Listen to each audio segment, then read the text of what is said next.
Hi friends, welcome back to Sangam Saviruchi cooking ಚಾನಲ್ಗೆ. ಇವತ್ತಿನ ರೆಸಿಪಿಯಲ್ಲಿ ಉತ್ತರ ಕರ್ನಾಟಕದ ಸ್ಪೆಷಲ್ ಗೋಧಿ ಹುಗ್ಗಿ ಪಾಯಸ ಮಾಡಿ ತೋರಿಸ್ತಾ ಇದ್ದೀನಿ. ನೋಡಿ, ಹಾಗೆ ನೀವು ಕೂಡ ಟ್ರೈ ಮಾಡಿ. ಫ್ರೆಂಡ್ಸ್, ಇಲ್ಲಿ ಹುಗ್ಗಿ ಮಾಡಲಿಕ್ಕೆ ನಾನು 1 ಕಪ್ ಹುಗ್ಗಿ ಗೋಧಿ ತಗೊಂಡಿದ್ದೀನಿ. ನೋಡಿ, ಈ ರೀತಿ ಇರುತ್ತೆ. ಅಂಗಡಿಗಳಲ್ಲೆಲ್ಲ ಸಿಗುತ್ತೆ ಫ್ರೆಂಡ್ಸ್. ಹುಗ್ಗಿ ಗೋಧಿ ಕೊಡಿ ಅಂದರೆ ಕೊಡ್ತಾರೆ.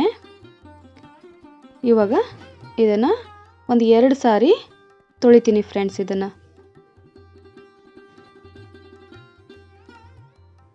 ನೋಡಿ ಫ್ರೆಂಡ್ಸ್, 2 ಸಾರಿ ವಾಶ್ ಮಾಡ್ಕೊಂಡಿದ್ದು ಆಗಿದೆ. ಇವಾಗ ನೆನಿಲಿಕ್ಕೆ ಎಷ್ಟು ಬೇಕು ಅಷ್ಟು ನೀರನ್ನು ಹಾಕಿ ರಾತ್ರಿ ಪೂರ್ತಿ ಆದರೂ ನೆನೆಸ್ಬೋದು, ಇಲ್ಲಾಂದರೆ ಒಂದು 5 ರಿಂದ 6 ತಾಸು ಬೇಕಾದರೂ ನೆನೆಸ್ಬೋದು. ನಾನಿಲ್ಲಿ 6 ತಾಸು ನೆನೆಸ್ಕೊಳ್ತಾ ಇದ್ದೀನಿ. ಇವಾಗ ನೋಡಿ 6 ತಾಸು ಆಗಿದೆ. ನೋಡಿ ಎಷ್ಟು ಚೆನ್ನಾಗಿ ಗೋಧಿ ನೆನೆದಿದೆ. ನೋಡ್ಬೋದು ನೀವು ಫ್ರೆಂಡ್ಸ್. ಇವಾಗ ಈ ನೀರನ್ನು ತೆಗಿತೀನಿ. ಇವಾಗ ಕುಕ್ಕರಿಗೆ ಗೋಧಿನ ಹಾಕ್ಕೊಳ್ತಾ ಇದ್ದೀನಿ. ಫ್ರೆಂಡ್ಸ್, ಇಲ್ಲಿ ನಾನು 1 ಕಪ್ ಗೋಧಿ ತಗೊಂಡಿದ್ದೆ. ಹಾಗೆ ಕುದಿಲಿಕ್ಕೆ ನಾನು 1 ಕಪ್ ಗೋಧಿಗೆ 4 ಕಪ್ ನೀರನ್ನು ಸೇರಿಸ್ಕೊಳ್ತೀನಿ.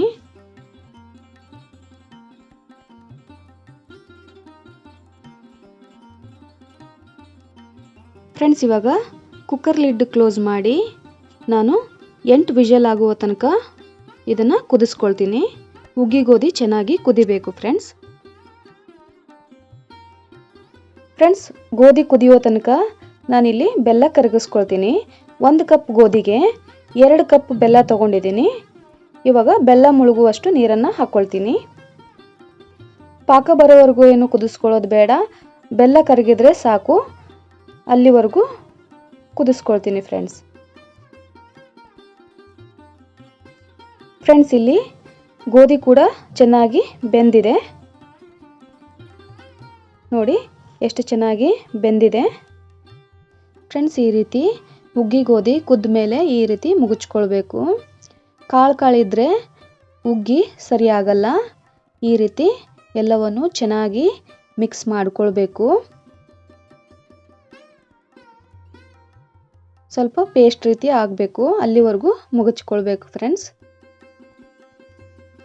ಇದೇ ಟೈಮಲ್ಲಿ ನಾನು ಉಪ್ಪು ಕೂಡ ಸೇರಿಸ್ಕೊಂಡಿದ್ದೀನಿ. ಅದು ವಿಡಿಯೋ ಕ್ಲಿಪ್ಪಿಂಗ್ ಮಿಸ್ ಆಗಿದೆ. ಉಪ್ಪು ಸೇರಿಸ್ಕೊಳ್ಬೇಕು ಫ್ರೆಂಡ್ಸ್. ಇವಾಗ ಎಲ್ಲ ಪೇಸ್ಟ್ ಮಾಡ್ಕೊಂಡಿದ್ದು ಆಗಿದೆ. ಇದಕ್ಕೆ ನಾನು 1 ಕಪ್ಪು ಹಾಲನ್ನು ಹಾಕ್ಕೊಳ್ತಾ ಇದ್ದೀನಿ. ಇವಾಗ ಗ್ಯಾಸ್ ಲೋ ಫ್ಲೇಮಲ್ಲೇ ಇಟ್ಕೊಂಡು ಕುದಿಸ್ಕೊಳ್ಬೇಕು ಫ್ರೆಂಡ್ಸ್. ಇದನ್ನು ಚೆನ್ನಾಗಿ ಮಿಕ್ಸ್ ಮಾಡ್ಕೊಳ್ಬೇಕು. ಇಷ್ಟು ಮಿಕ್ಸ್ ಮಾಡಿದ್ದಾದಮೇಲೆ ಇದಕ್ಕೆ 2 ಟೇಬಲ್ ಸ್ಪೂನ್ ನಾನಿಲ್ಲಿ ಗೋಧಿ ರವೆ ಹಾಕ್ಕೊಳ್ತಾ ಇದ್ದೀನಿ. ಗೋಧಿ ರವೆ ಹಾಕೋದ್ರಿಂದ ಹುಗ್ಗಿ ಥಿಕ್ನೆಸ್ ಚೆನ್ನಾಗಿ ಬರುತ್ತೆ. ಅದಕ್ಕೋಸ್ಕರ ರವೆನ ಹಾಕ್ಕೊಳ್ಬೇಕು. ಇವಾಗ ಚೆನ್ನಾಗಿ ಮಿಕ್ಸ್ ಮಾಡಿಕೊಳ್ಬೇಕು ಫ್ರೆಂಡ್ಸ್.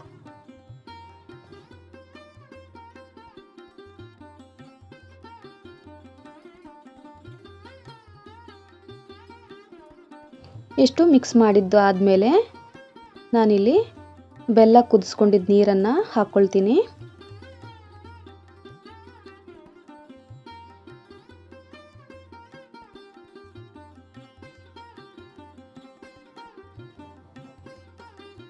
ನೋಡಿ, ಎಲ್ಲ ಬೆಲ್ಲದ ನೀರು ಸೇರಿಸ್ಕೊಂಡಿದ್ದೀನಿ. ಇವಾಗ ಇದನ್ನು ಕೂಡ ಚೆನ್ನಾಗಿ ಮಿಕ್ಸ್ ಮಾಡ್ಕೊಳ್ಬೇಕು.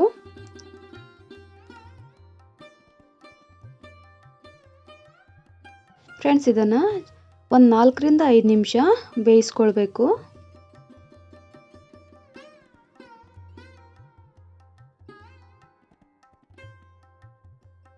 ಫ್ರೆಂಡ್ಸ್, ಇವಾಗ ಡ್ರೈ ಫ್ರೂಟ್ಸ್ ಹುರ್ಕೊಳ್ಳಿಕ್ಕೆ 2 ಟೇಬಲ್ ಸ್ಪೂನ್ ನಾನಿಲ್ಲಿ ತುಪ್ಪ ಹಾಕ್ಕೊಳ್ತಾ ಇದ್ದೀನಿ.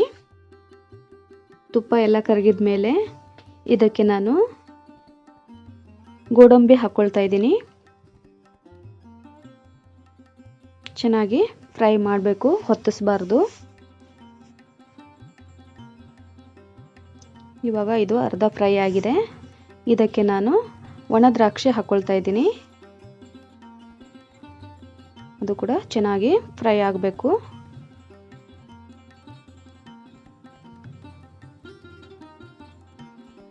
ಇವಾಗ ನೋಡಿ ಎಲ್ಲ ಫ್ರೈ ಆಗಿದ್ದು ಆಗಿದೆ. ಫ್ರೆಂಡ್ಸ್, ಇಲ್ಲಿ ಹುಗ್ಗಿ ಚೆನ್ನಾಗಿ ಕುದೀತಾ ಇದೆ. ಇದಕ್ಕೆ ಏಲಕ್ಕಿ ಪುಡಿನ ಹಾಕ್ಕೊಳ್ತೀನಿ. ಫ್ರೆಂಡ್ಸ್, ಇಲ್ಲಿ 2 ಉತ್ತತ್ತಿ ಸಣ್ಣದಾಗಿ ಕಟ್ ಮಾಡಿ ಹಾಕ್ಕೊಳ್ತಾ ಇದ್ದೀನಿ. ಹಾಗೆ ಒಣ ಕೊಬ್ಬರಿ ತುರಿ ಹಾಕ್ಕೊಳ್ತೀನಿ ಫ್ರೆಂಡ್ಸ್.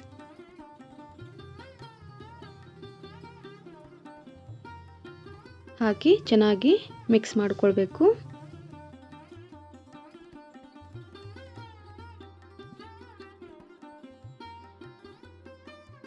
ಇವಾಗ ಇದಕ್ಕೆ 1 ಟೇಬಲ್ ಸ್ಪೂನ್ ನಾನಿಲ್ಲಿ ಕಸಕಸೆನ ಹುರಿದು ಹಾಕ್ಕೊಳ್ತಾ ಇದ್ದೀನಿ. ಅದನ್ನು ಕೂಡ ಚೆನ್ನಾಗಿ ಮಿಕ್ಸ್ ಮಾಡ್ಕೊಳ್ಬೇಕು. ಇವಾಗ ಕೊನೆಯದಾಗಿ ತುಪ್ಪದಲ್ಲಿ ಹುರಿದಂತಹ ಡ್ರೈ ಫ್ರೂಟ್ಸ್ನ ಹಾಕ್ಕೊಂಡು ಮಿಕ್ಸ್ ಮಾಡ್ಕೊಳ್ಬೇಕು ಫ್ರೆಂಡ್ಸ್. ಇಷ್ಟಾದರೆ ಹುಗ್ಗಿ ರೆಡಿ ಆಗುತ್ತೆ. ಒಂದು ಸಾರಿ ಚೆನ್ನಾಗಿ ಮಿಕ್ಸ್ ಮಾಡ್ಕೊಳ್ಬೇಕು. ನೋಡಿ ಫ್ರೆಂಡ್ಸ್, ಹುಗ್ಗಿ ಪಾಯಸ ಈ ರೀತಿ ಇದೆ. ಇವಾಗ ಸ್ವಲ್ಪ ತಣ್ಣಗಾದ್ಮೇಲೆ ಗಟ್ಟಿ ಆಗ್ಬೋದು. ಗಟ್ಟಿ ಆದರೆ ಏನು ಮಾಡಬೇಕಂದ್ರೆ ಸ್ವಲ್ಪ ಬಿಸಿ ನೀರನ್ನು ಸೇರಿಸಿ ಚೆನ್ನಾಗಿ ಮಿಕ್ಸ್ ಮಾಡಿ ಫ್ರೆಂಡ್ಸ್. ಮತ್ತು ಇದೇ ರೀತಿ ಆಗುತ್ತೆ. ಫ್ರೆಂಡ್ಸ್, ನಾನು ತೋರಿಸಿರುವಂಥ ಹುಗ್ಗಿ ಪಾಯಸದ ರೆಸಿಪಿ ನಿಮಗೆ ಇಷ್ಟ ಆದರೆ ಒಂದು ಲೈಕ್ ಕೊಡೋದನ್ನು ಮರಿಬೇಡಿ. ಹಾಗೆ ನಿಮ್ಮ ಫ್ಯಾಮಿಲಿ ಫ್ರೆಂಡ್ಸ್ಗೆ ಶೇರ್ ಮಾಡಿ, ಸಪೋರ್ಟ್ ಮಾಡಿ. ನನ್ನ ಚಾನಲನ್ನು ಯಾರೆಲ್ಲ ಹೊಸದಾಗಿ ನೋಡ್ತಾ ಇದ್ದೀರಾ ಪ್ಲೀಸ್ ಸಬ್ಸ್ಕ್ರೈಬ್ ಮಾಡಿಕೊಳ್ಳಿ. ಹಾಗೆ ಪಕ್ಕದಲ್ಲಿರುವ ಬೆಲ್ ಐಕಾನ್ ಪ್ರೆಸ್ ಮಾಡಿ. ಆಲ್ ಅಂತ ಕ್ಲಿಕ್ ಮಾಡಿದ್ರೆ ನಾನು ಹಾಕುವಂಥ ಎಲ್ಲ ವಿಡಿಯೋ ನೋಟಿಫಿಕೇಷನ್ ನಿಮಗೆ ಮೊದಲು ಬರ್ತವೆ. ನೀವೇ ಮೊದಲು ನೋಡ್ಬೋದು. ಫ್ರೆಂಡ್ಸ್, ಹುಗ್ಗಿ ಪಾಯಸ ಹೇಗಾಗಿದೆ ಅಂತ ಹೇಳಿ ಕಮೆಂಟ್ ಮಾಡಿ ತಿಳಿಸೋದನ್ನು ಮರಿಬೇಡಿ. ಮತ್ತೆ ಸಿಗ್ತೀನಿ ಮುಂದಿನ ರೆಸಿಪಿಯಲ್ಲಿ. ಧನ್ಯವಾದಗಳು.